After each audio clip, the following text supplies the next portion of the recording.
కాపాడమని కేకలేస్తా ఉన్నారు. అప్పుడు యేసు ప్రభు చేసిన మాట ఏంటిది? మాట సెలవిచ్చాడంటే 100 మాటలు చెప్పిండా?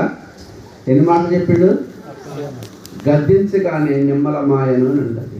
ఒకవేళ ఈ టైంలో నీ యొక్క హృదయంలో ఏదైనా కలవరం ఉంటే, ఏదైనా ఉపద్రవాలు లాంటి కలతలు నీలో ఉంటే, లేకపోతే నెమ్మది లేనటువంటి పరిస్థితి నీకు ఉంటే, ఒకవేళ నీ జీవితంలో కుదుటబడినటువంటి రోగం ఏదైనా ఉంటే, యేసయ్య ఈ రాత్రి పలికేటువంటి ఒక్క మాట ద్వారానే దేవుడు నీకు కార్యం చేస్తాడు.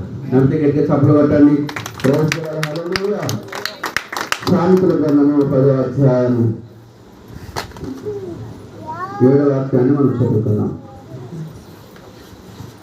నీతిమంతుని జ్ఞాపకము చేసుకొనుట ఆశీర్వాదకరమగును. చాలు. Praise the Lord. హల్లెలూయా. చిన్న ప్రార్థన చేసుకుందాం. మహోన్నతుడా,